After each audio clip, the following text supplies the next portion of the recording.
we are. Yeah. Oakland. Town business. Whoa. Sucio Talked podcast hanging out. I got a little bit of a different studio setup today. Usually it's me in that chair, but we got two very special guests. We got Chef Aaronette King, and we got Chef Ahmad Muwwakkil. Am I saying that correct? Yeah, I'm the foodie part. EPEC Foodie, though. There you go. EPEC Foodie. EPEC, Eat, Play, Events, and Catering. EPEC Foods. And how long you guys been doing this? We've been in business for about 10 years. Since 2012. Okay. Yeah. 2012. What inspired that move? You know, we met doing promoting a reggae party. Oh, really? Tropics. Who was the stars? Who was the artist? At at Oasis. At Oasis, where Mad Oak is currently at right now. Okay, got it. The stars were the DJs, DJ Lenore, Abdul. Abdul, Tokes. Okay. You know, those are like DJ legends from the Bay Area, and we had the #1 sold out show. Yeah. Right. And it was a monthly, so it was every first Saturday. Yeah. And our last event, we had 459 people. Yeah. And I remember because Really? because the guy that was doing the clicker at the door told us, and it was the most amount of people. But it was Oasis was dope. Like whatever people see of Mad Oak, you could times that by 10,000. Yeah. Because it was an amazing experience, and just dance hall, lots of reggae, like old reggae, because you'd start in with old reggae and then it would move into dance hall, a lot of rubber dub, and each room had a different DJ. So like when you first come in, it would be a little bit more kind of rubber dub kind of stuff, and then when you get in the back, you'd have another DJ, and there'd be food, and there's a patio, and it would be straight dance hall. So like people that, because we all come from the era of the Caribbean. Right. And so, It was 420 friendly too. 420 friendly, obviously. You got to have that. Right. And it was just, it was a great vibe. Everybody knew each other. Oakland was, for me, that was Oakland at its finest in all aspects, because, you could leave there and hop over to Jeffrey's. You could hop down. People walked around, and there was always somewhere to go, and you could dance. Like it's a completely different experience now going to the club, I feel. So we met there, and then we fell in love there. Okay.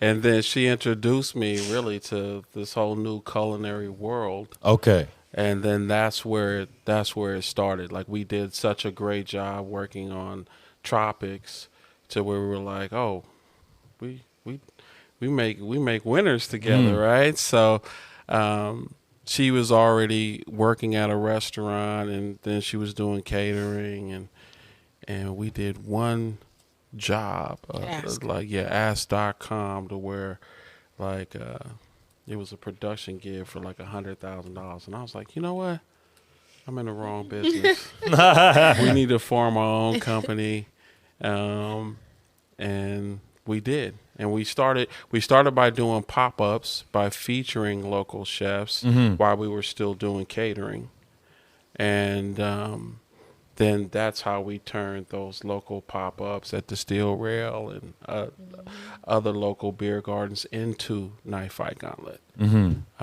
But yeah, that's how it started. We started with that, then got more into catering, got a lot of vendor contracts, and then took off. Quit our jobs. And Well, partially though, it was Ahmad saying, are you going to continue to make everybody else shine? Right. Or are you going to shine yourself?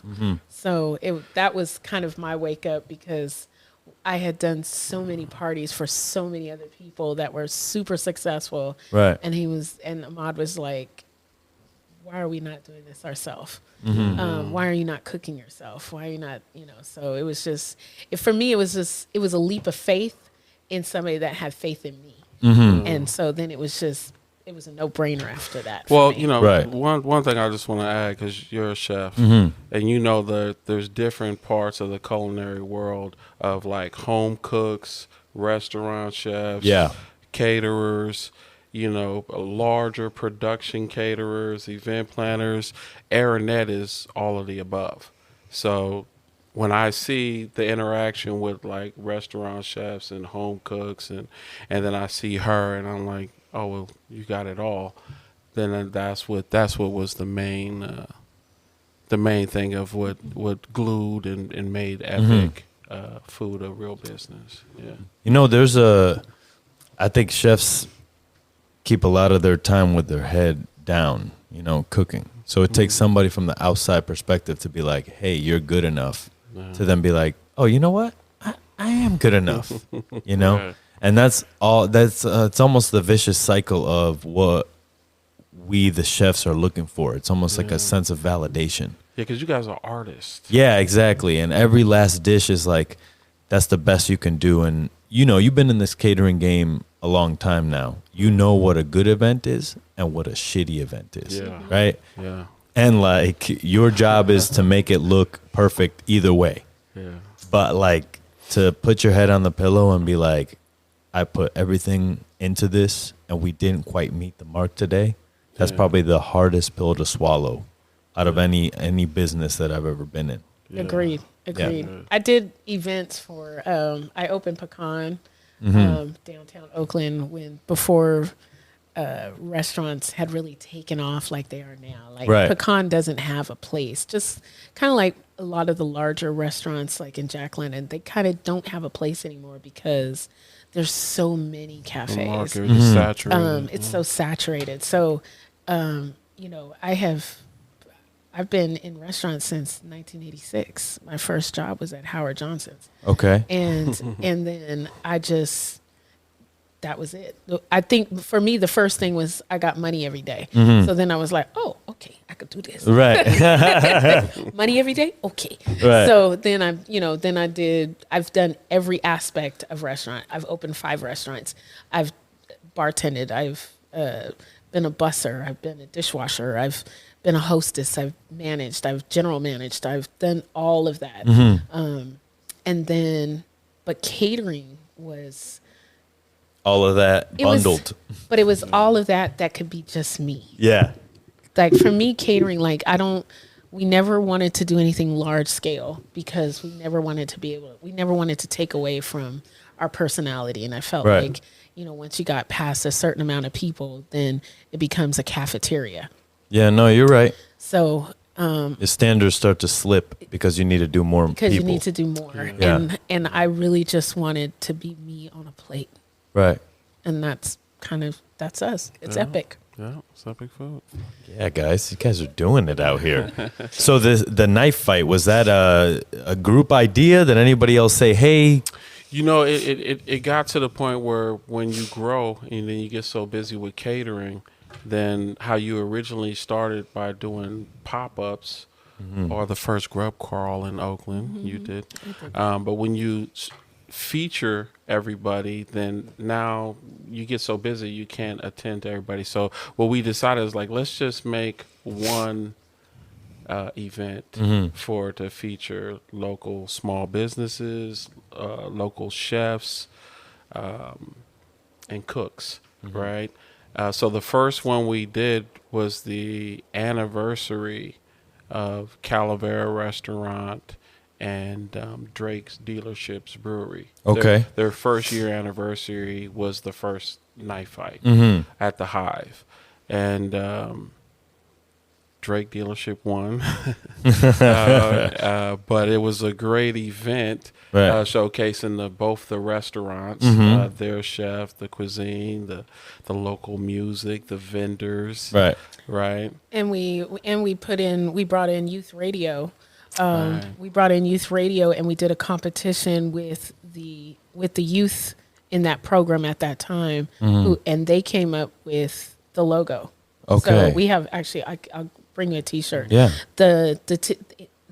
Moses was his name, and he really brought Knife Fight on a logo with like the birds and the tree on the flyer. On a flyer Right. and Yeah, the T-shirt. our logo here was done by Chef Tyranny of Marketing Kings. Okay. Yeah, the flyer of the hive was the first. the first one. Yeah. And then, Knife Fight 2 for me was I've been a Black woman chef for a really long time. I do Heritage Fire. This will be my 5th year. Yeah. Fourth, with Koshan. fourth year. Yeah. Fourth year. Koshan 555. Yeah. This is my 4th year doing Koshan. But I started out, well, now it's Heritage Fire. I started out doing Koshan with Chef Sofina. Okay. And we did lamb jam, and we won all the time. And then part of us doing... That was another... so I was like, oh, you guys won lamb jam 3 years in a row? Yeah, You okay. saw- She hey, just we're drops some that in winners there, right? and She's stuff. just like, yeah, and then we won. But part of it too was that if you look right now there's more Black chefs, but the first 2 years of Koshan, not only was I the only Black person, I was also the only woman Right. that does whole animals over open fire.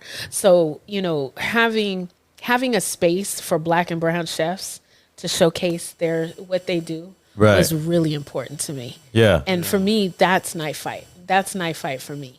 Is being able to bring, like, now, especially since COVID brought in a whole bunch of amateur and amateur chefs and cooks that came in, and being able to showcase them was also really important because there's so many people that slept on. Shoot, I'm slept on. Like we all get slept on at some point that don't have, the PR person or, some of the other accoutrements that go on with becoming, noticed.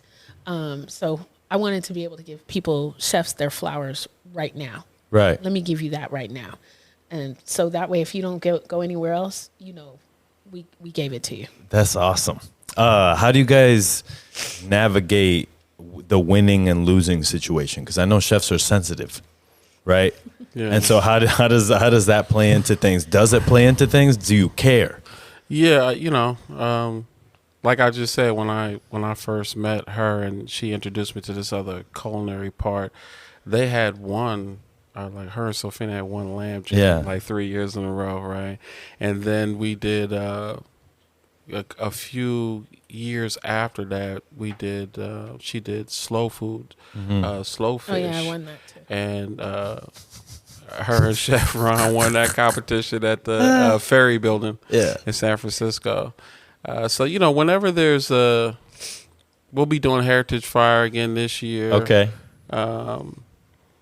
You're right now, she's, I don't know if we want to say competing for Fave Chef. We feel like we're raising money for the Beard Foundation, but she's in competition for that, right? So, you said how do we feel? Like I feel like you got to take what the competition is. It depends on what it is. Like Fave Chef, we feel like we're raising money for a good cause, right? Heritage Hero, later on this year, we're going to be competing for Heritage Hero, right? So that is kind of a, we want to win that competition. So I think you always want to win. Yeah, you always want to win. But it's always about having a good time. I hear you. I just want to eat and while have a good winning. time. And if we win, like I'm super grateful that we win. Yeah. But if we don't, that's okay too. I want to celebrate whoever does. I hear that. Like it's the only way you can. You can't receive your blessing unless you celebrate somebody else. That's right. How do you guys schedule everything? Like you got so many events going on. It's a busy on a Google Calendar. Yeah. Sometimes like right now it's busy right now, right? Because we got Fave Chef, we got the normal day-to-day business with EPEC Events and Catering, and Aaronette is she's the hardest working woman I know in the business. She's up at 5 a.m. every morning. So like we got that, our normal day-to-day business. We're campaigning obviously for Fave Chef. We're campaigning for Knife Fight Gauntlet. And right now it's probably busy just in campaigning for that. But like after these are done, then now it's just, our regular marketing that Holiday we do. season. Yeah, like holiday season will be, capping off the year for play events and catering. But we manage, like I do the office work. She's in the kitchen. We work as a team. I feel and like get it too, done. like it's been an ease, like kind of easing your way back in through the pandemic. Right. We fortunately, we were blessed with World Central Kitchen. So World Central Kitchen, Chef Jose Andres, they did a lot. We appreciate and are God. so grateful that we were chosen to live. Because that's how I feel. Like we were chosen to live. Because a lot of people fell off. A lot of people fell by the wayside. We were doing 1,400 lunches or whatever a week for months, over a year. And that kept us going. And then a couple other people, our regular clients started coming back. And then, it hasn't gotten back to, like, I'm probably one of the few chefs that do early breakfast, because I'll bring you breakfast at 5, 6 o'clock in the morning. Really, chef? Oh, for sure. I'm one of the few people that will do that. So I have a lot of clients like Astra AI in Alameda, like they do 6 a.m. breakfast. I have a lot of breakfast. So, but because of that, I have a lot of breakfast. And so where pre-pandemic, we were doing we did breakfast, we did lots of lunches and lots of happy hours, like with Salesforce and stuff like that. And that part hasn't really gotten back to that. And I think because just watching how companies have evolved, like they haven't really required people to come back, and I think that until work from home, and I think until that really happens, it's still going to be rough out here for people, because you don't have to have that meeting catered.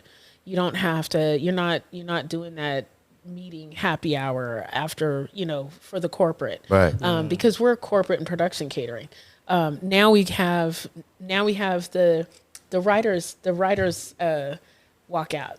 So we got the writer's strike. So that's production catering. So now that gets kind of a little bit affected. So it's just, always trying to stay relevant and making yourself accessible. That's why I do 6 a.m. breakfast, because while nobody else will, I will, because that will keep us going. Right. And the menu, Chef AK always does like seasonal menus, right? So the menu that is up not only offers breakfast, but offers a large variety of appetizers, for corporate, lunches. We still do a lot with Salesforce. And I do vegan food too. Vegan food, chef. I do vegan breakfast too. Okay, I see you. So what does if you're doing early breakfast, when does prep start? Are you days ahead, or do you 1 a.m.? Oh no. I don't like being rushed. Right, you still sleep. Yeah, I do. Okay, I got you. Sometimes. Somewhat. But I have a great assistant. Lorena, my girl Lorena is absolutely amazing. She enables me for us to be able to make everything. So like we make our mayonnaise, we make our dressings, we make our salsas, we make everything that we need in terms of accoutrements for any of our dishes. Right. Our teriyaki sauces. I haven't done barbecue sauce, but don't worry, I'm on my way. But everything else, like she allows us to stay days ahead, because I don't like to rush. So I start prepping a day or two in advance, just depending on how many people it is and what time it has to be there. Because if it's an 8 a.m. or a 7 a.m. in San Francisco, well, we got to be out the door by 5:30. So, we start the night before. Yeah, that traffic is brutal. Brutal. And you can't whatever it says, because our kitchen's in Jack London, and it could say 20 minutes, but by the time I get to the bridge, I've gotten to the bridge, and then it's like at an hour. Right. And so, you gotta hit that carpool lane, bus only. Yeah. I've done that. Take that risk. Take the risk of getting that. I've done that, and I'd be like, okay, universe, I only got 20 minutes to get here. Yeah, that's right, baby. You gotta stay on my side. Stay on my side, dude. I'm thinking about getting a motorcycle. Yeah, that gets right through all that. Yeah, man, I can't be sitting here in traffic all anxiety ridden. Yeah, I'm not. You know, which is why I start prep early so Right. that we can be out and everyone is, because I feel like even if I prep everything and where I'm just coming in and warming everything up, if it's a rushed and agitated warm up, then those people are going to get rushed and agitated. they're gonna food. feel it. Yeah, and I yeah. don't, we feed. It's all about energy. It's all energy that comes You're through, right. and I want you to have a good day. So I have to start with a Absolutely. good day. So, Right. and I firmly believe in that. I Yeah. won't cook mad. I don't. If I feel like I got an attitude, I let Lorena handle the food. Right. 'Cause she never has an attitude, and but it just you have to feel your way through. Food is a feeling your way through. It's a feeling. And if it's not right, then it's not right. And then, that's why it's important for me to get ahead so that everybody has a good experience. Everybody should have an epic experience. For sure. That's right. What is the oasis? Like, what do you see? What is the final stage of what you guys are doing? A farm. With Knife Fight, a farm. I want a farm. Okay. Yeah, she wants a farm to grow. Currently, we're growing right now just a couple of things: tomatoes, chives. I got an olive tree. I extend my tree. olive tree branch to you. Yeah. But she would love to have a farm. I think the ultimate goal too that we discussed would be kind of like what we're doing right now with Fave Chef and raising monies. I'd like to get Knife Fight to where we can collaborate with a nonprofit. We're collaborating with Black Cultural Zone right now, but I would like to get to a point where we can raise monies for food. Yeah. A little bigger scale than what we're doing now, right? Yeah, like we at times when we got leftovers, we'll feed the homeless of Oakland. And since Oakland is like the Black Panthers food party, Right. I kind of took a lot of pride in when we were with World Central Kitchen through COVID of like feeding the elementary school I went to and feeding Black Culture at Eastmont Mall. That used to be a mall there where I grew up in, right? So I kind of want to feed, the community. I'm kind of like have the attitude like Chef Jose, Right. or like I think that's an important thing. I would love to do that. It's infectious, we man. really try to keep it sustainable. So whatever we're doing throughout the week, whatever food's left over, we always have to-go boxes. We always have some kind of compostable. So, I plate it up and I take it over by my produce market because we only do local. So CNL Produce is where we get all our produce from. Okay. On the other side of that is an encampment. I take it over there. Or we take it, I drop it off to, some kind of community feeding area. So it doesn't go to waste because I think the worst thing you can ever do is throw some food out that somebody else could have ate. Yeah. That's absolutely the worst. It's so disrespectful to me. That's honestly the blessing of the homeless. Not to like anytime I got some takeout, I leave that shit on the curb. I do too. Because I know somebody's going to come get that it. needs it more is going to have it. You know what I'm saying? And like most times, what do? You take the takeout back to your house, you put it in the fridge, you forget about it. You know what I'm saying? And it doesn't get eaten, you throw it away. There's a lot of restaurants that right now, I'm telling you right now, restaurants throw shit out every week. Yeah. And it's unfortunate that but the unfortunate thing is the law. It's illegal for restaurants to give the food away. Right. I used to do it when I was managing restaurants, and I used to always get in trouble because they'd be like, you can't do that. I'm like, so you're going to throw this out when there's like 5 people outside right now hungry? Yeah. And they're like, well, you can't because what if they sue? You're like, I can literally see them. I can literally see it. And they're like, well, what if they sue They're it? right there. Yeah. What if they sue? I'm like, well, what if they die? So there's that. So it's up to you. Coming at them harsh. Yeah. They're like, girl, it's 10:30. I'm trying to go home. This is But all I do is take old family meal that no one's eating. right. Yeah. It's not even like old scraps off of someone's plate. It's family meal Yeah. that nobody's eating. And I put it in boxes, and I'm like, okay, well, I'll just take it home with me then. And then when I go outside, I just part it out. When you walk into an encampment and you're trying to like give somebody food, like what is your relation to the unhoused? You know what I mean? Like what is the Yeah, I mean the relation is that like It could be us. it could be us, and I think that even though there's a large migration of people from different places, that, there's certain people who are from here, the same place we're from, so, or grew up in. So, our goal is just exactly what Chef AK said, is to be sustainable, right? We don't want anything to go to waste. And there's obviously a need for people to eat, and we want to continue on, helping the people who need to be fed. So that's our goal. That's the main goal. It's just, how many people can we feed? If we need to clean out the fridge or the storage, where's it going to go? Where's this food going to go? So, I had one of my very, very best friends. We grew up in our 20s together. And I came out from MacArthur Bar one night, and I saw him sleeping on a bench. And it literally broke my heart. And at that point was when I had already was, all about feeding people, but me seeing him, like, he's completely different now. He's married, and he's, I came back and, hung it out with him, stuck it out with him. I gave him a phone. I used to come bring him food and money. And now he's a coach and runs a school in Stockton. And dope. So, but when I saw that was the tale of that could be me.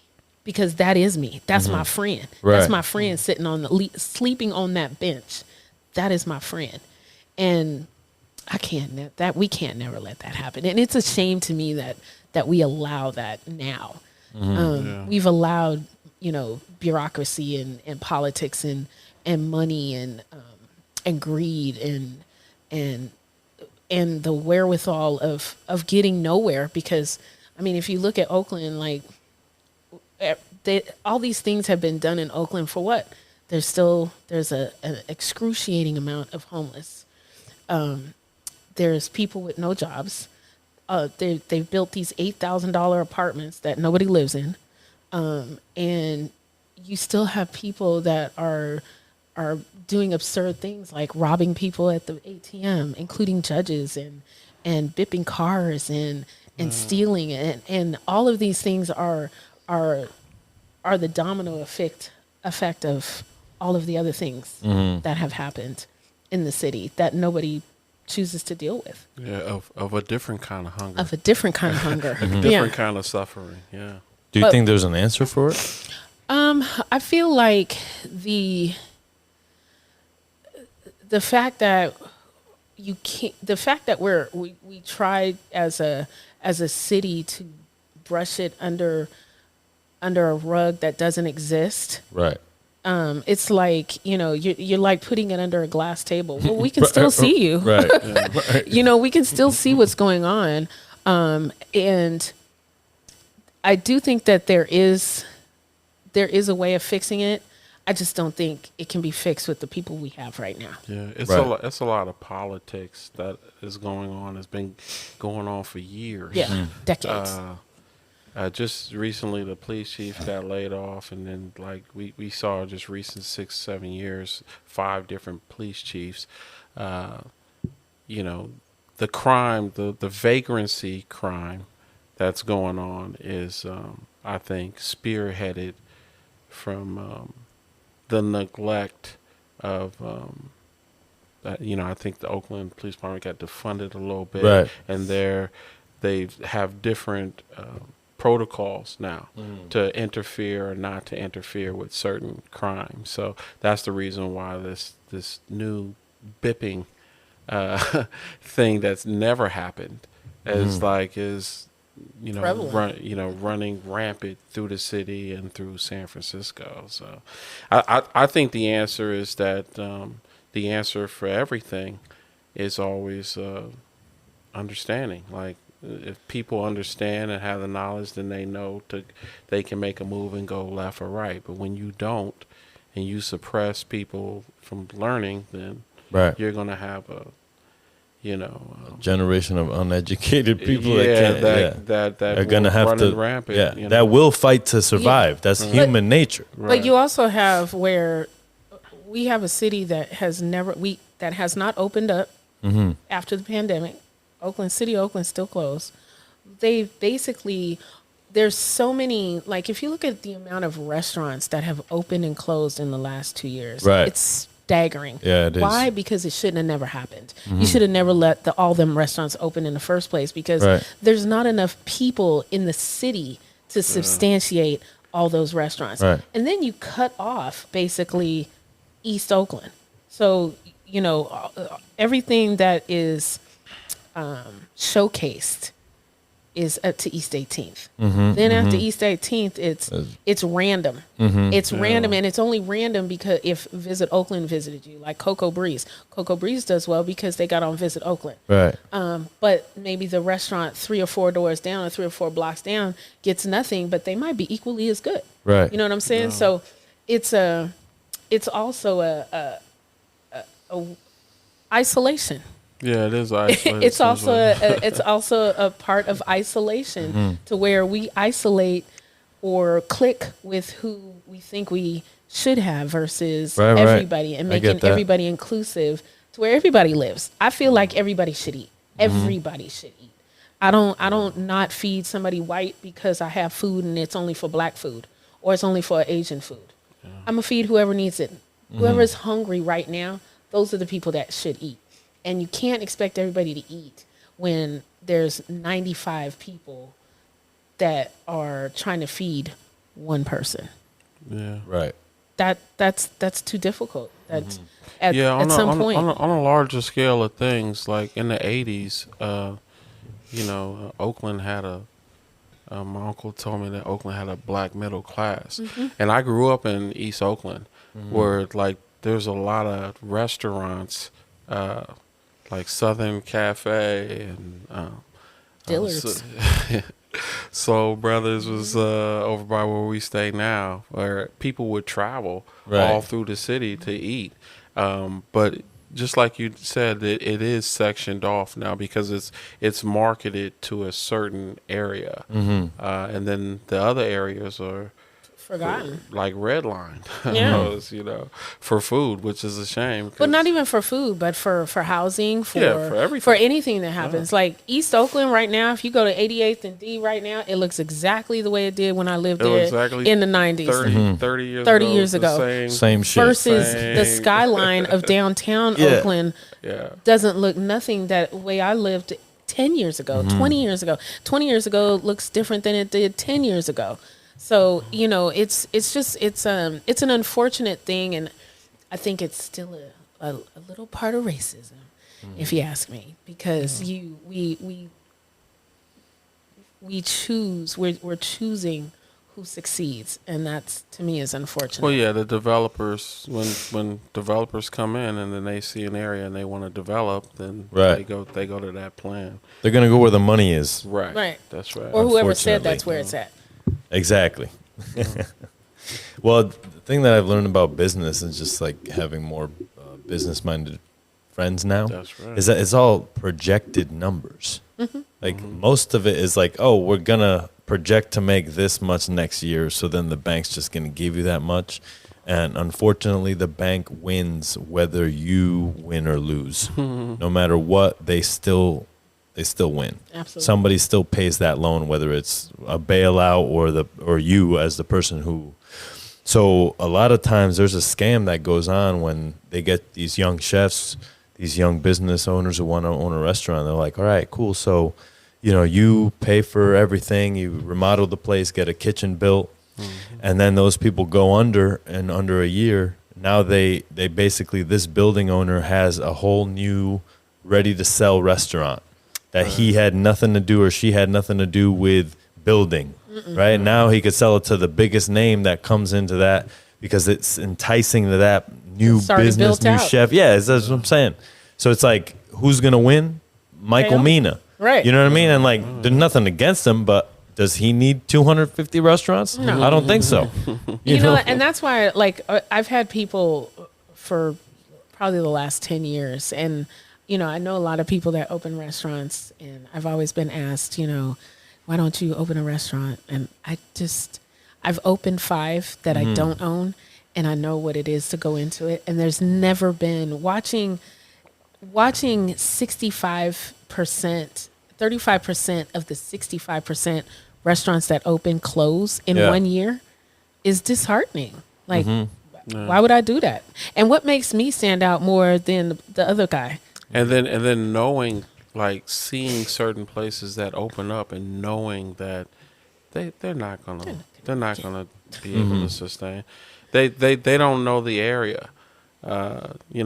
You mentioned Michael Minna. Like, we went to Hawaii and ate at Michael Minna's restaurant, steak in Hawaii.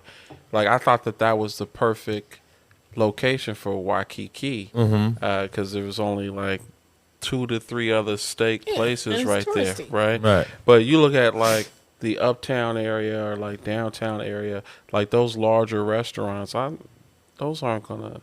That's why Pecan and Ozuma are gone. Yeah, those aren't gonna survive. Like, it seems kind of weird. The restaurant scene in Oakland, like what has lived here and what has died. It's like, you really thought that was going to be a good idea. But that's the problem is that you got your friends that gas you too. Right. Your friends gas you like, oh yeah, this is so good. You're gonna kill it. You're gonna kill it. Then they'll never come there. But the thing is that if we had to rely on the people we know, we would be done. Yeah. We'd be done. That's the way it is. Those are not the people that support our business. Just like the Oakland Coliseum over here, the Oakland Stadium. It's like, why are they going to Vegas? Even if they stayed here, you still wouldn't go to the games. Still don't go to the games. So it's like, you ain't been going to. That's what I'm saying. I can't even. I feel sad to say this because I used to go to the games in the 80s. My signature on my baseball mitt right now, the only signature I have is Dave Stewart on on my mitt. But I knew all the players on that team: Jose Canseco, Mark McGuire, Dave Parker, Dave Hindu, Dave Stewart, Dennis Eckersley. I can't name one player right now on that age.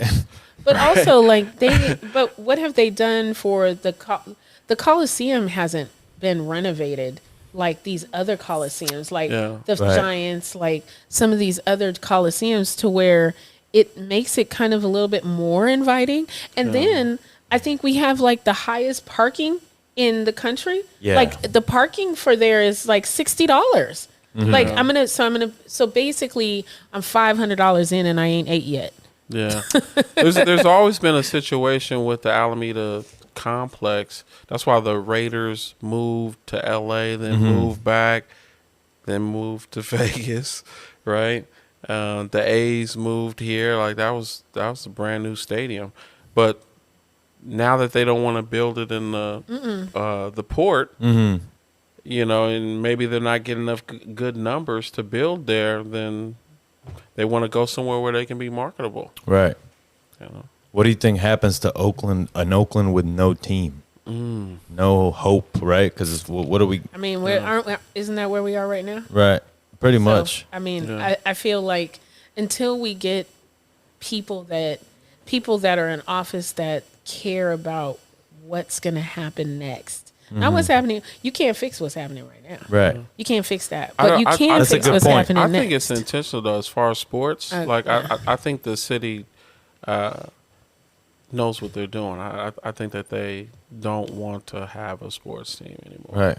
That's what I really think. Because if they did, they'd make it happen. Because they've been doing it. You think they're going to focus on local artists? Because this place has a lot of farmers markets. Got a lot of antiques shit. It's got there's always a lot of weird. There's a lot of weird shit going on always. So I'm like, maybe that's where they're headed. But they don't, because if that was the case, then you'd see an upsurge in other areas. But across the board, Oakland is monotone in everything. Like, they don't support nothing. They don't support artists. They don't support sports. They don't support the restaurants. They don't support the police. They don't support opening the city. They don't support anything. They don't even support San Francisco.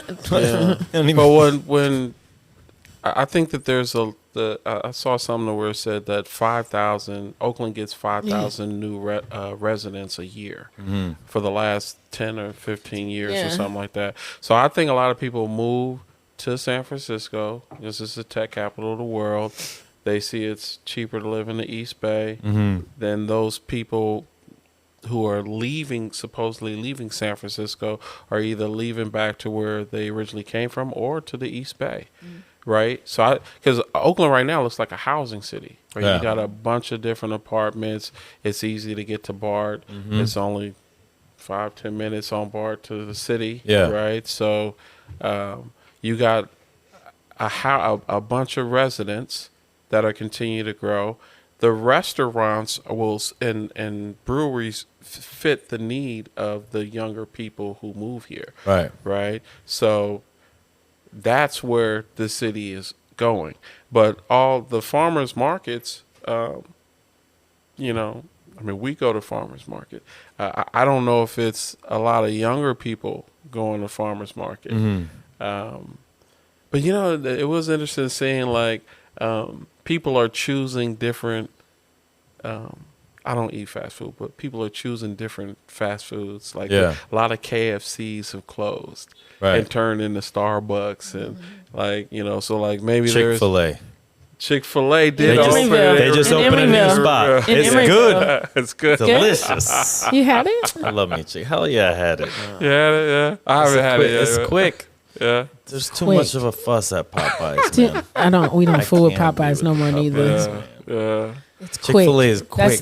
That's the thing. Quick. It's quick. And that's what I think most of these younger people who move here are used to. Right. They got the up and grind of moving to a big city or working from home even, that they don't have time to. Well, the 20 and 30-year-olds don't know how to cook neither. They don't know how to cook. Right. They do not cook. Yeah. I can't even tell you how many people I've encountered that do not cook. So what do the young people like? They like beer. They like beer. So these beer gardens will thrive. The wine. They like fast food. Fast food. Right. So some of the fast taco food. trucks will live. Natural wine bars. Natural wine Somehow. bars. Somehow. Right. Somehow it's natural.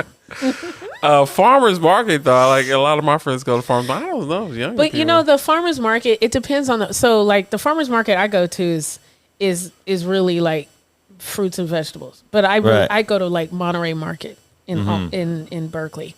But like the farmers markets now, they got aren't the dresses same. and soap like, and they honey and shit. Like, what the fuck? I don't need any soap. You get all kinds of stuff. You get Like juice. You get your. You can get roti chicken. You can get dinner there. So I think it becomes something easy, kind of like which is why I feel like Trader Joe's does so well, because they have so much pre-packaged food. They really do, and it's easy to eat. That's fast food. They got wraps. It's easy to eat. It's quick.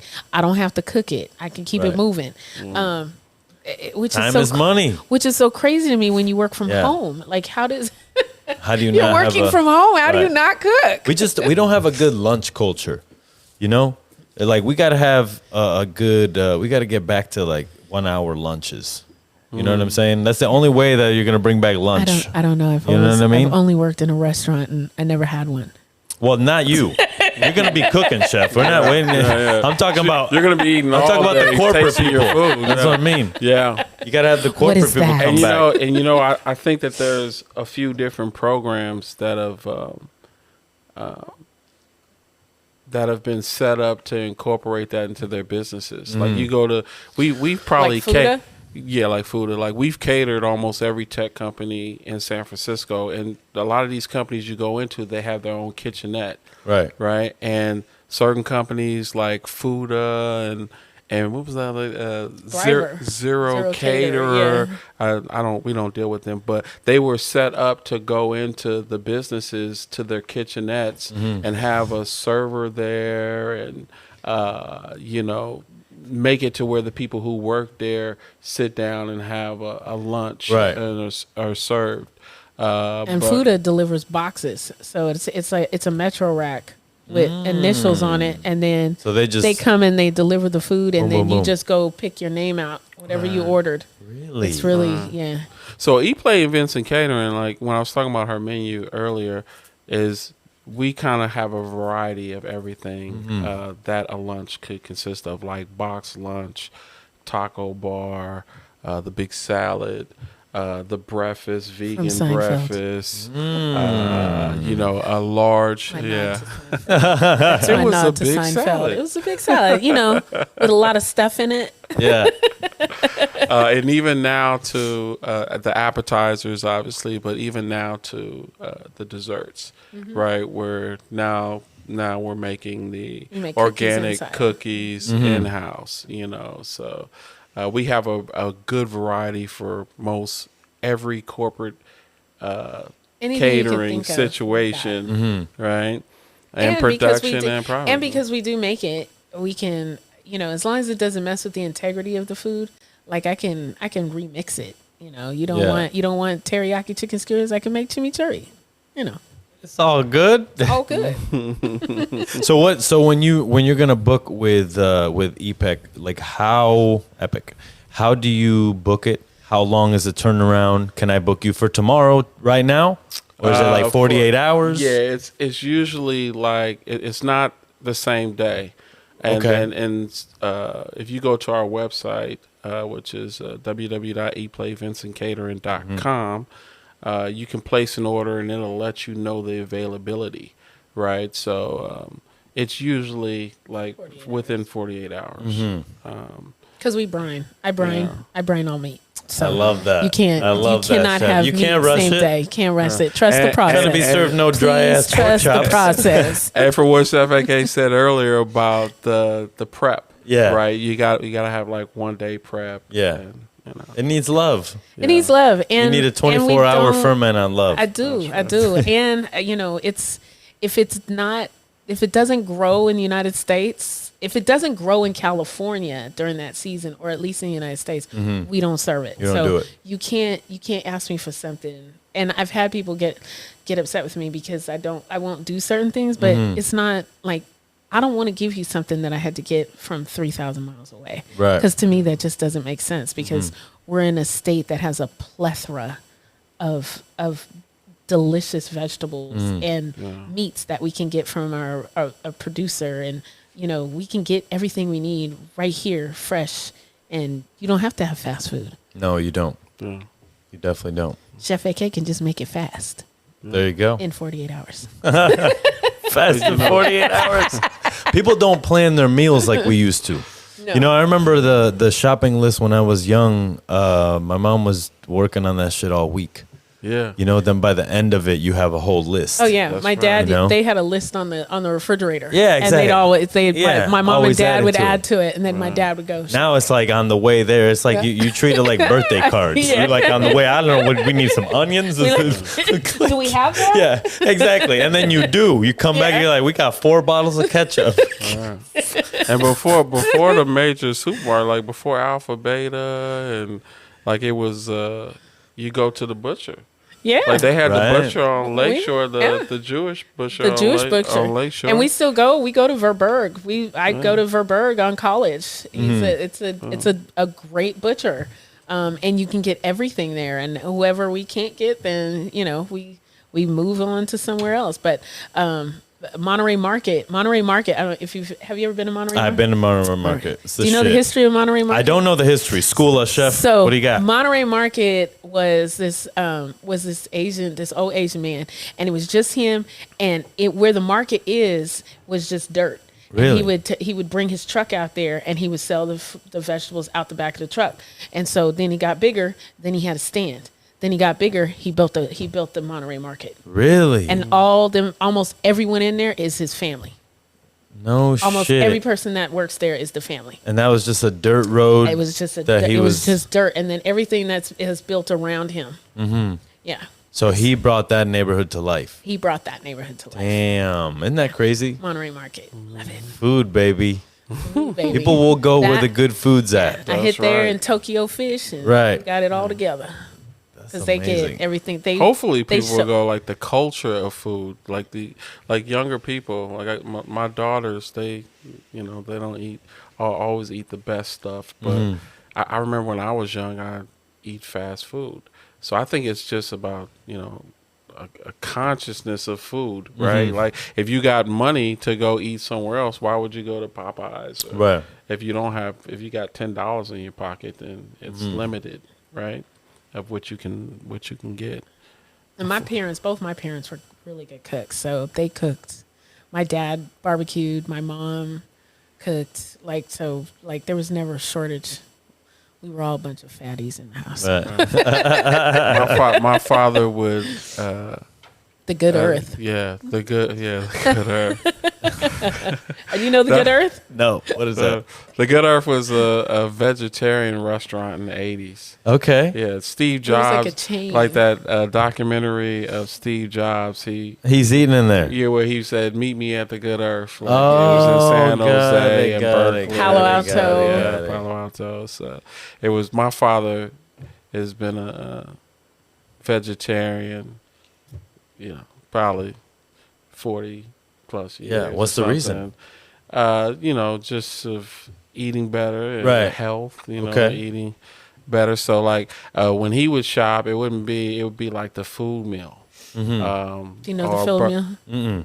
The food meal, that's a good. The food meal is. Yeah, thank you. Yeah, the food meal is in East Oakland. Okay. It's on MacArthur and a little bit above 35th. Yeah, but it's it's like Berkeley Bowl. Like you get a lot of. You can go in there and get grains and stuff. See, like It's that's that. super why I small. love this shit. Yeah. God damn. I know there's that one place that's like a gas station. And they got a little market in the gas station. It's in Berkeley. There's always like a scarecrow and shit there. It's on a corner. Oh, you talk, and they have the vegetable. They got like gas. yeah. Fresh- Yeah. Oh no, It used to be an actual gas station. Okay. Then they bought it and turned it into something else, and now they do hydrogen gas or out of oil. Okay. And then they sell. That's on Sacramento. Sacramento. Yeah. Dude, there's all these little markets out here that, Everybody got a market.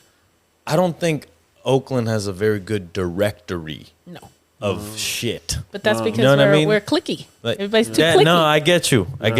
My boy was saying, he's like, it feels a little segregated. It's It's segregated, but in between which you own, it's not segregated like white black. It's just segregated by.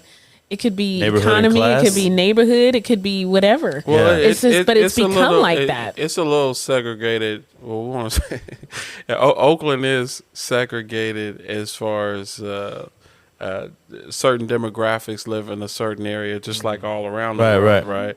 Like above MacArthur is a different demographic. Below MacArthur is usually a different demographic.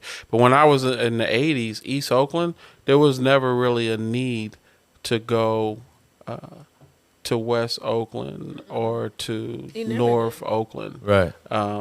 But now we live in North Oakland, and there's never a need to go to East Oakland because the Derby, you mean in Berkeley?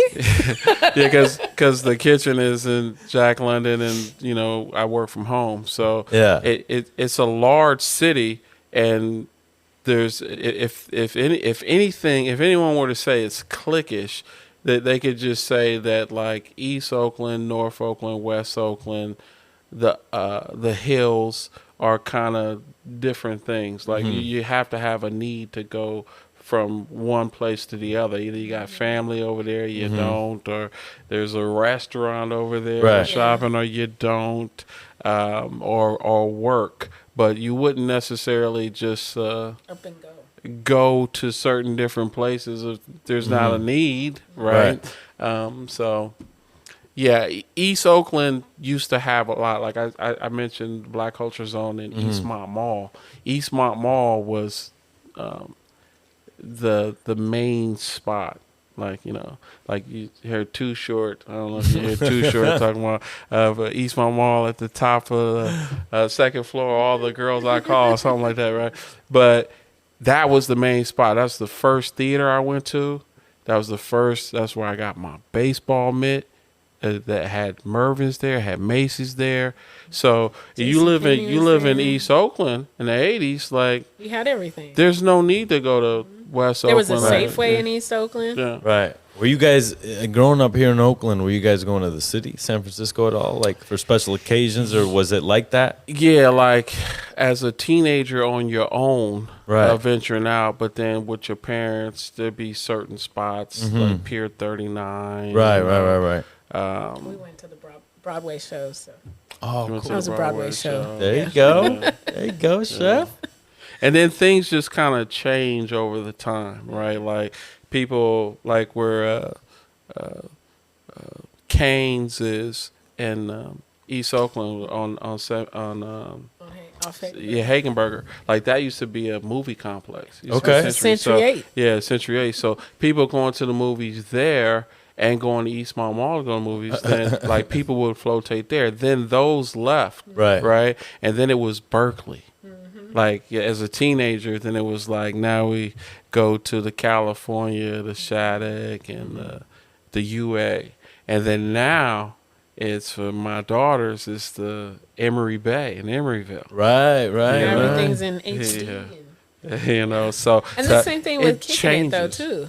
But same thing with partying because we go to the down low in Berkeley and then Yeah, down you'd be low at the in down low in Berkeley. Berkeley and then on another night you'd be in San Francisco at Bahia or the End Up and then you'd be over here for the Caribbean and Yeah. so Or like where we did our Oasis thing. Now it's gone. It's Now it's Mad gone. Oak.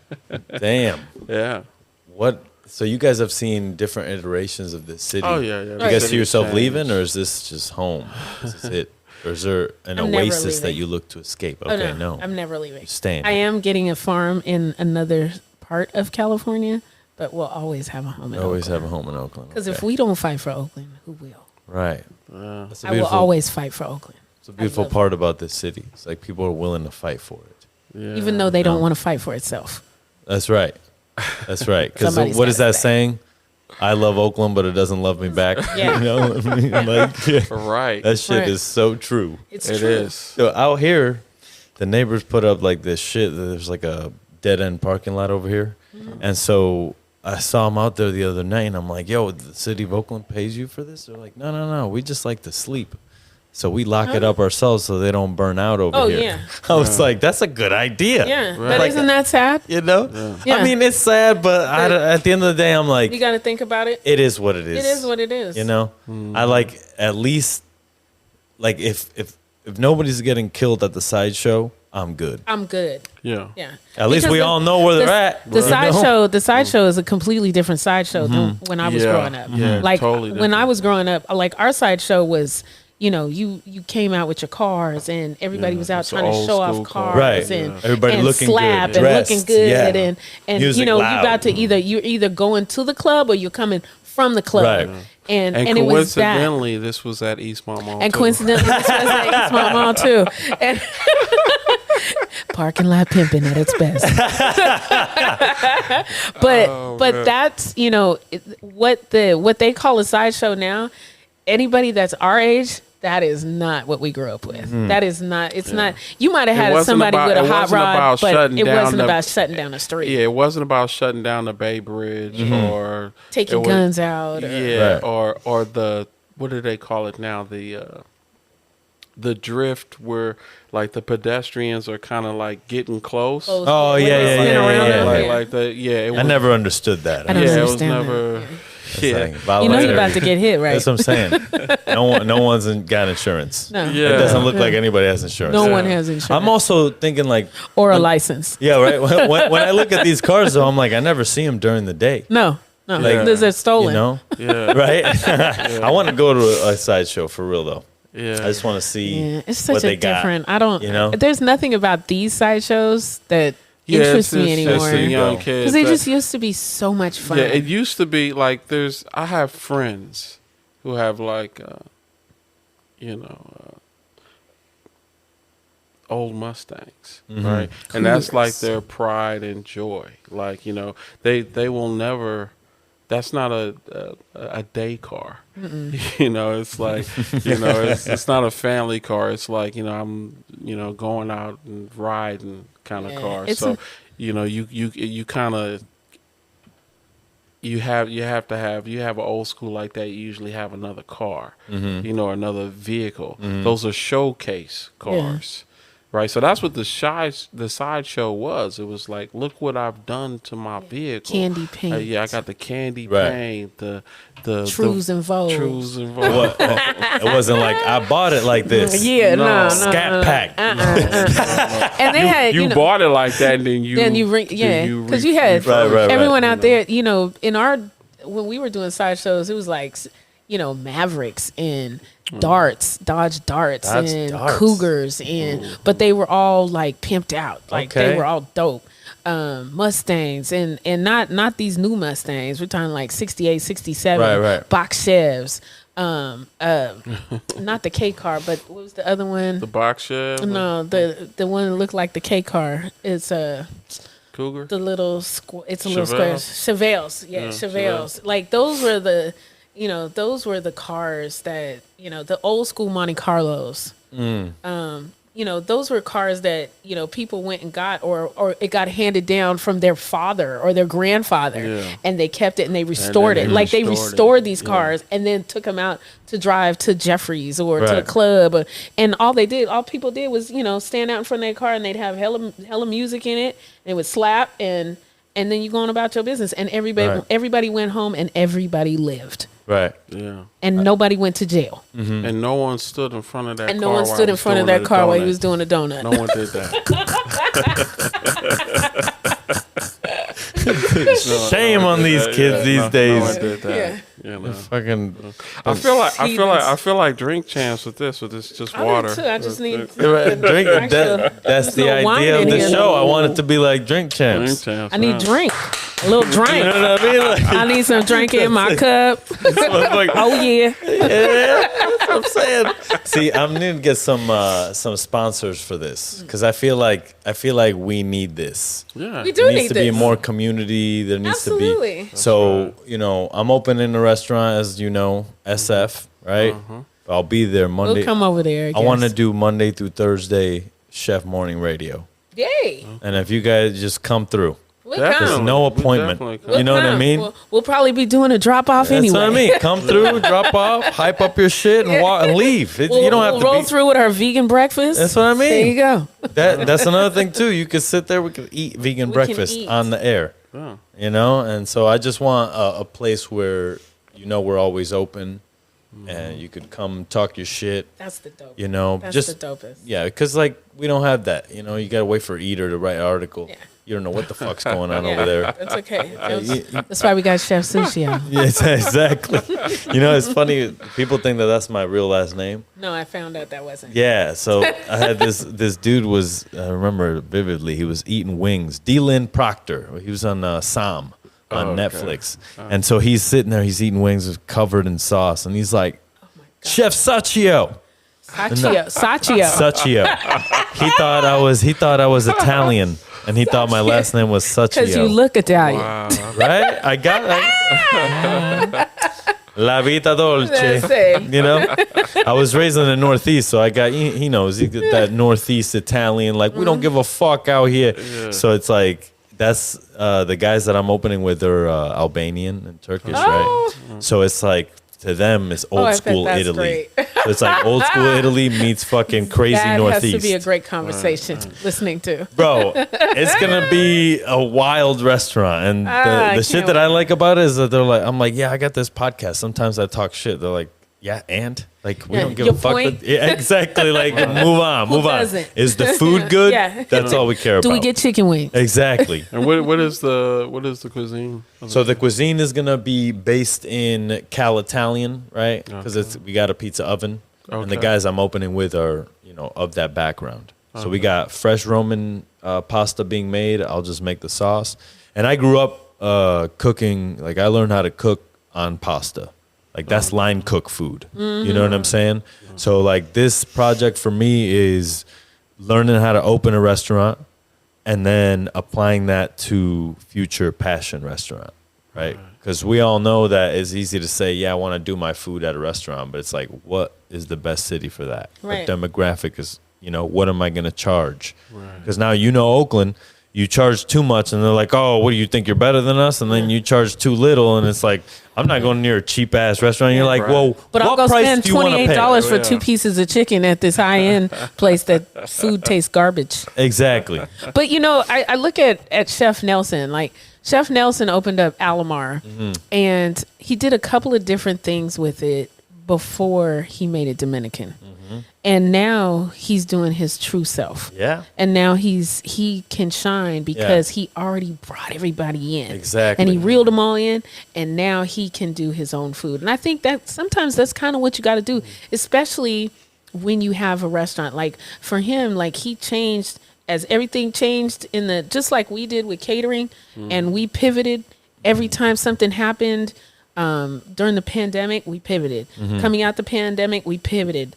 Through that, in this weird time of between pandemic and getting back to some kind of normalcy, we've had to pivot again.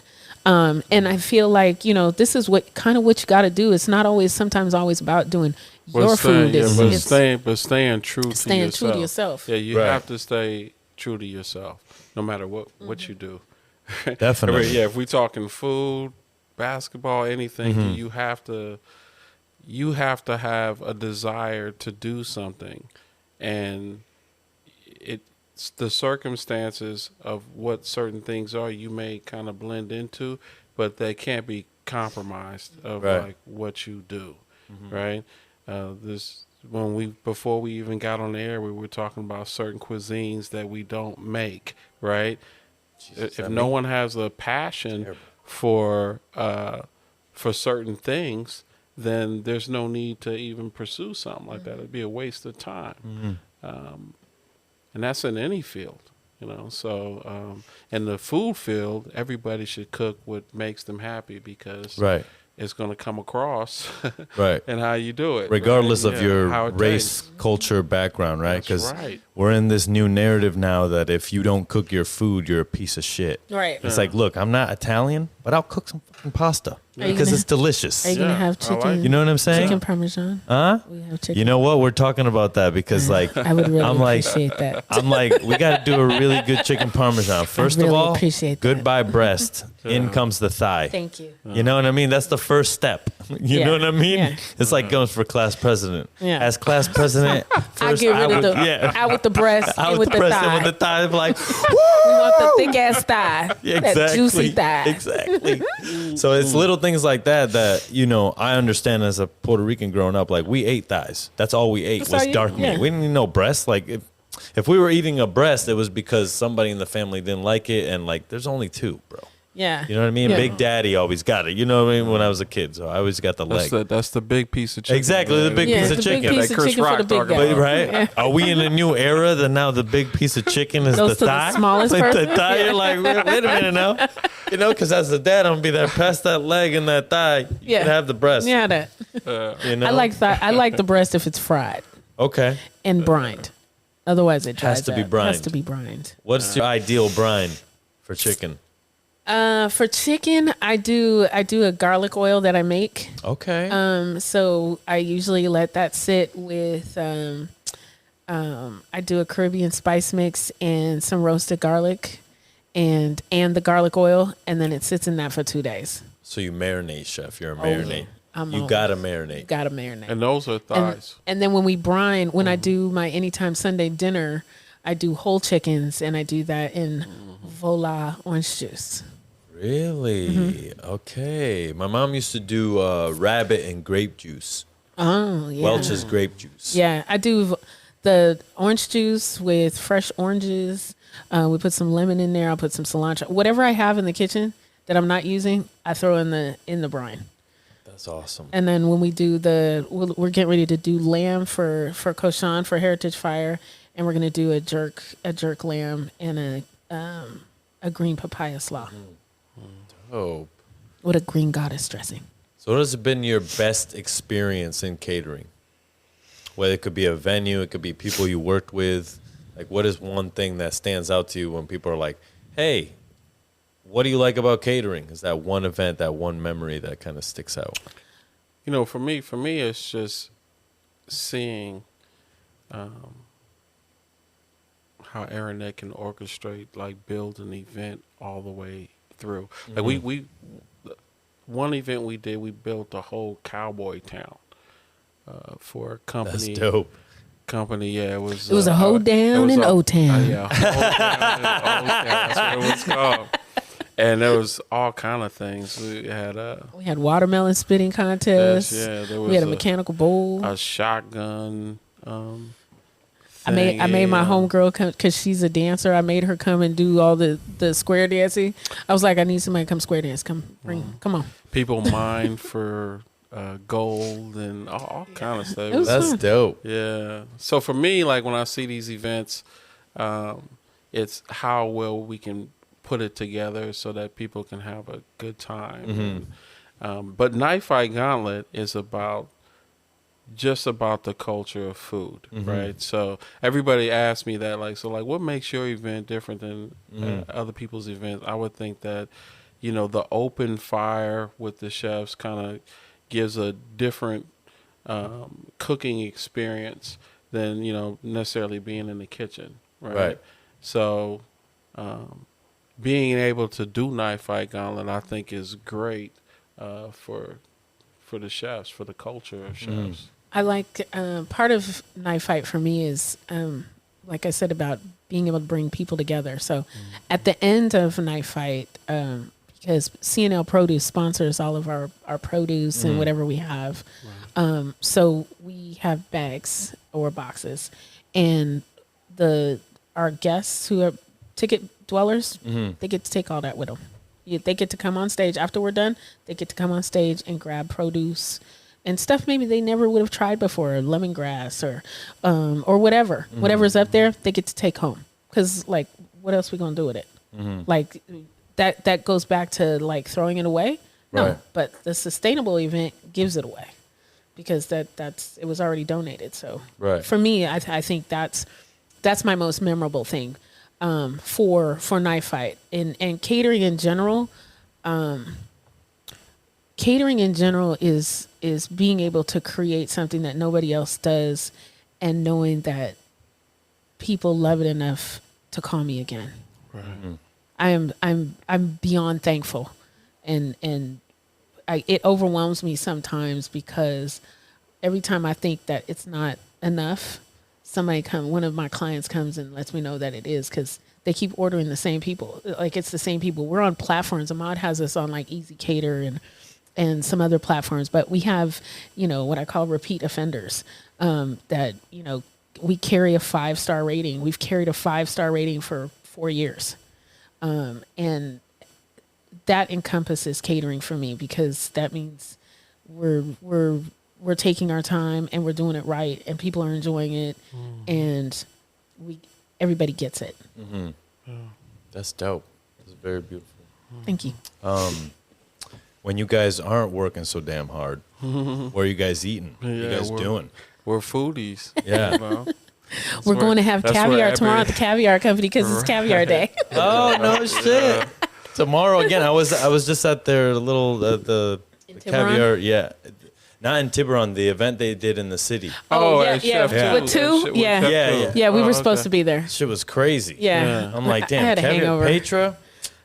I was trying to get there. We have the Caviar Company is actually one of our sponsors for Knife Fight. Okay. So tomorrow's Caviar Day, National Caviar Day. So we'll be going out there and having caviar. And ever since Ahmad had oysters with caviar on it, now anything else is uncivilized. That's right. Can't have regular oysters anymore. Where did you have oysters with oysters and pearls, as Chef Thomas Keller likes to call it? At the Caviar Company in Tiburon. Yeah, at the Caviar Company in Tiburon. There you go. And they're shout out Petra. They're going to be sponsoring. So we'll be incorporating. I probably shouldn't even be saying this, but we'll be incorporating caviar that chefs don't know into the, because Knife Fight is a mystery. So it's kind of like chopped. So it's a mystery ingredient. So we have Market Hall is going to be doing a secret oil and a secret spice. Then we have Caviar Company is going to give us the caviar. We'll have a mystery meat ingredient. And then what else? A mystery wine. Oh, mystery wine from Urban Legend or Dash. So all those things need to be included in their dish, and then plus the produce. So it has to be one, like a 1-2 delicious bite, and then it's a people's choice, and then the celebrity judges. And then they, that's right. Yeah, that's it. That's Right? it That's for it. this year. Yeah, that's This it. year we're incorporating the amateur cooks. So Okay. I don't know if we're gonna. They'll be pre-made. The amateur cook will have some pre-made that will be totally popular vote. But then when it comes to the actual competition with the chefs, then a little bit of the popular vote, and then the judges will determine You'll be there. who the I Knife will. Fight Gauntlet will be. Yeah, you're our judge. You're one of our judges. By the way, I'm ruthlessly honest. So Yes, Yes. that's they what better we be need. fucking Well, ready. and that's what we want too.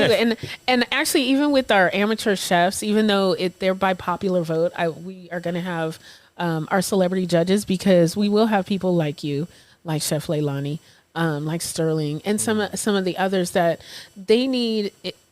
We can't grow. Like I always say, I can't grow if I don't know. Right. And neither can they. And so, for them, they're bringing something that is already prepared, Right. that they're going to dole out, and everybody gets to taste, and then it's by popular vote. But what can make that better? I can't. A lot of times, like me, I can't tell you what would make it better, Right. because it's me telling you versus a random person. Hey, this is great, but how you could elevate this, because we have one of our chefs is an infuser. Yeah. He does, he's not infusing there, but that's his thing. He does cannabis infusing. Right. So I want it to be also a teaching moment for some of these chefs that the pandemic brought out a billion of them. Yeah, it did. So with They all that, quit their jobs and started they all catering. quit their You're like, they all "Where quit the their catering jobs, and now they're go?" all popping. They're doing pop-ups. But with that doesn't mean like. Even with my own stuff, like how can I be better than I was yesterday?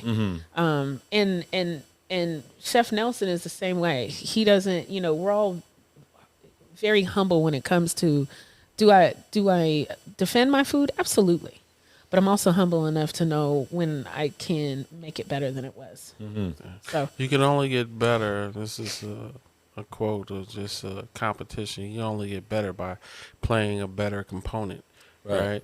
So I love the fact that to be judged by a jury of your peers, right? Because there's people who have all that experience you just said, right? Of a bunch of different cuisines, and this tastes like this tastes like that. So I kind of like the popular vote a little bit, but being judged by other chefs is meaningful, because someone can think about it later on and be like, you know what, this should have went with this. That's right. I'm going to try this different like this, I think that's a good thing. Right. agree. Inspires growth. It does. Between, Can't grow if you don't professional know. growth. Right. It's also, as opening this restaurant, I'm like, it's not all going to be perfect all the time. No. Sometimes it's going to suck. That's right. And I need to be able to hear that from somebody that I respect and love. You know what I mean? Yeah. And it's not about going on Yelp and shit. It's just like, hey, No. call them over Tell and be like, me. hey, it's a little bit like This this. is, yeah. Okay, cool. Yeah. Yeah. You know what I mean? Yeah, see how This- loving we are right now. We can have it out, and it'd be like business stuff, and like I don't talk about anything in the kitchen because I know what she can do, right? Right. But when it comes to business, like we'll be like, no, I think this is better, or I think this, and like we'll go ahead. But at the end of the day, whatever makes sense, then we'll be like, you know what, this did make sense, and you're right, And you're right. This should be like this, And it's usually him that's yeah. right. Right. that's not true. That is true. Well, it sounds like you guys have a great working relationship, because Yeah. I ask myself all the time, like, how do couples do it? Yeah. You know? I think it's just about staying in your lane. Like I cook, and there's no way in the world that EPEC would be where we are right now without him. Because I was catering before I met him. But I was just catering for, Joyce Gordon Gallery and a few other people that I knew. Right. But, being able to, I never wanted to deal with the back end stuff, like invoices and money and all that other No stuff. fun. Like, I don't, it's too much. Right. Like when you've been cooking for 10 hours a day, you guys your brain hurts. You guys are artists. You guys are chefs. Yeah. Right. So you guys are artists. Almost, you guys are like alchemists, right? You guys create something from nothing with fire, right? So you guys, most artists are into their craft, and they need someone to complement them. And that's to what he get does. as far as the business part, if maybe business part for certain people, maybe something else, but they need someone to complement to help them through their path. So our relationship is a balance of that, right? Of business and cooking, but I would say that the success of the business is always the food, because without anybody ordering any food, we wouldn't be anywhere. So. You're like, I wouldn't have no papers to file if you weren't making any food. But in saying that too, like I would have never ventured out to go on the platforms that we are, like the Easy Caterers and some of these other corporate platforms, and getting into Production Hub and Right. stuff like that. I would have never did. No, I wouldn't have. I would have never did that on my own. I would have been quite content doing what I was doing. Right. But if I was by myself, I'd have been quite content, because I'm by myself and I don't see sometimes the bigger picture. I just see what's right here. But having somebody that does see a bigger picture helps you see that other picture, and then these glasses aren't for nothing. They actually visually see everything Right. else. So I cannot without you. Amazing. How long you guys been together now? Almost 12 years. Yeah, 12 years. 12. In January. Hell yeah, guys! Congratulations. That Thanks. shit does not happen anymore. We're living in the new age out here. Yeah. We went to a Crazy. club. We went to a club over the weekend, so Oh yeah. we see it. Oh, I saw that. I saw Yeah, we the went out. the pics. Yeah, our and that's friend, nothing. Skip, he is his birthday and a relaunch for his clothing line, Karma. Yeah. So, I was talking about Hello Stranger though. oh yeah, Yeah. it was so. Well, we went to 5 different places. We went to 5 different places. Yeah, God damn. Yeah, That's our usual. Yeah, we went. If we go out, we go out. Yeah. Well, we got to say hi to all our friends. Right. All our friends usually own the clubs or the restaurants. Right? That's So dope. it just, We went to District, but when we went to Hello Stranger, like it's this new generation. It's a whole nother. Yeah. It's a whole nother crowd out here partying. Right. And that's when I was like, oh, I'm sure. Yeah, the younger crowd. I can't. The I'm younger sure this be my crowd last does it a time little here. bit different. They way different. They built different. Right.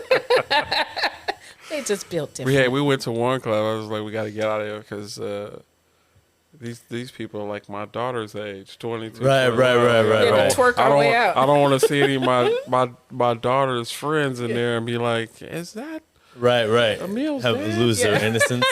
Be like, nah, I'm good. Yeah. Yeah. I remember I used to go to this bar. I used to work at this bar that I also used to hang out at. And I remember going in one night, and one of my friend's daughters was in there kicking it. And I was like, oh, okay, so this be the last time I'm in here. Right. You also don't want her hanging. going. You're 21. I'm done. Yeah. You also don't want her to be like, I saw your mom. I saw your Your yeah. mom was in- Like, what the Dad. Is fuck? that your mom? Yeah. Your dad was in there. Yeah. Yeah, it was her. They was getting low. Yeah, exactly. Right. You're like, maybe there needs to be like a over. They ain't got those over no more. 50 club. Yeah. Right? No. I mean, there's like, when we went out the other night, there's certain clubs like District and M2 Oak is like maybe Loungy. loungy, kind of our age group. But then there are like Hello Strangers, kind of younger. And, Right. Nobody dances anymore. Yeah. I be Well, no, with my group. they dance. Well, no, I mean dance. dance, not twerk. Yeah, they Right. dance. But, it's a different. That's how the dance. beats are, you It's know? a Like, different kind of dancing. you know? I don't know that dancing. That's just how the beats go nowadays. It's like you can't escape it. It's like Yeah. You know? Yeah. And me, too quick. I get aggravated because it'll be one good song on, and then they'll throw it off, and I'll be like, "All right, Yeah. time to go." They'll be talking over the record Yeah. like, I'm going DJ this morning. Yeah, exactly. Yeah. Like, God Hey, damn. what's going on here? For 5 minutes. Yeah, like, license plate Time to go, 7XWB, you're parked. Yeah, Yeah. you're double parked outside. Yeah, exactly. You're being bipped. Yeah, exactly. Yeah. They're currently taking your computer out of your car. Taking all your Yeah. shit. Don't bother with the police. They're Yeah. right outside. They're right outside. Yeah, exactly. They're also outside. If you want footage of the robbery, call Ask the the talk to police. the cops. They got it on He's their got phone. it on his dash cam. I see. Oh my God. Don't post that. There you go. Shout out to the defunded police of Oakland. All right. Shout out to you guys out here. For all the people out there, let them know your info. Where can they find you? Yeah, so Go down the line. EPEC Events and Catering. You can go find us on social media, on LinkedIn, Twitter, Instagram, Facebook. You can go to our website. It's www.eatplayeventsandcatering.com. Amazing. Currently, right now, we were just talking about Knife Fight Gauntlet. So you can also go to Knife Fight Gauntlet on Instagram, and you can purchase tickets from the link on there. For August 5th at Urban Legend, Chef Nelson versus Chef Lamont.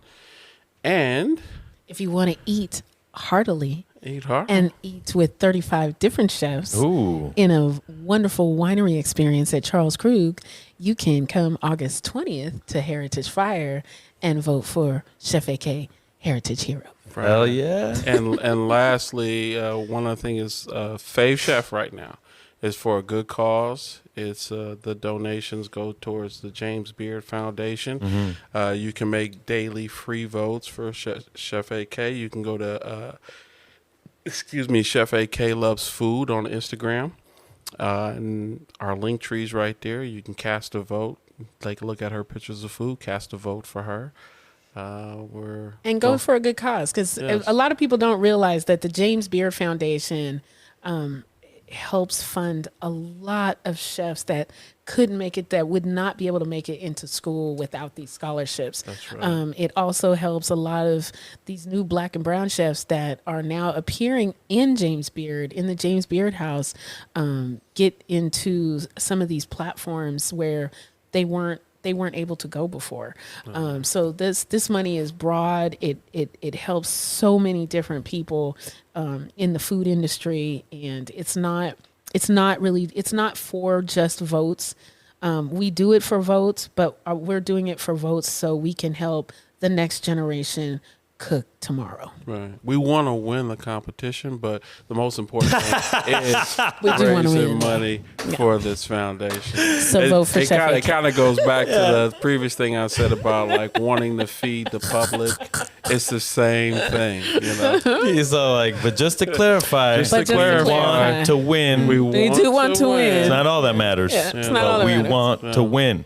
But your money there goes is- there somewhere is, important. There is, not to sound like it's, but there is a cash prize. There is the Taste of Home article, and there's the Cook Along with Chef Carla Hall. So All those things. all those things are Chef.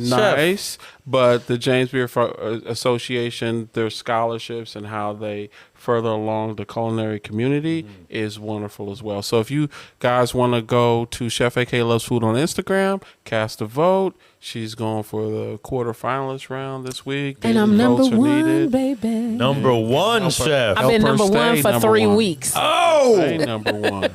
I've been number one. That's why I'm double A in the phone book. there you go, baby. Dude, this has been a fucking awesome podcast. I need to get some of the more older generation in here because you guys are fucking dope. Okay, man. you guys know how to party. Oh, other people that I ask, like, hey, what are you doing? They're like, oh, well, I don't think I'm qualified enough to like talk about that. It's like, What? what? You're not You're qualified here, right? to be yourself. Yeah. Come on, man. Give your opinion. Yeah, bro. Just like I asked you, didn't I? Yeah. You know, it's Spell like, your name. Exactly. So it's like that's part of it too. Is we need to get out of that mentality of like, oh, we're not worth it. Like, oh, James Beard is whatever. It's like, bro, the people who say James Beard is whatever are people who already got it, or people who haven't gotten one, or maybe feel a haven't little read bit up on it. slighted. They don't really know. or you don't know the Or history. you Exactly. don't know the history. So like, look, they've made their mistakes, but I think anybody that can look at the camera and say, "Hey, we made some mistakes, but we're fucking fixing it." Yeah. Let's be patient with that and let them fix it. It ain't gonna be overnight. Nobody's gonna be happy. Even 5-10 years from now, we're still gonna have the same problems going on with this We're organization. doing- But as long as we do our part, Exactly. then we can further along our cause. E-play events and catering wasn't always epic. That's right. My father has a saying that you cover the ground you walk on. So if you doing what you need to do, then you can further along other people's. You can influence other people to do well as well. Oh yeah. Yeah. Theme of this podcast: take care of yourself before you take care of others. Sucio Talk Podcast, Oakland, California. Check me out, suciotalk.com. All right. That's it, baby. All right. That was good. We did it. That was great. We did it. Thank you. Oh yeah, guys. That was awesome. sick. Yeah. That was our first podcast. First podcast. Good, Chef Ronnie.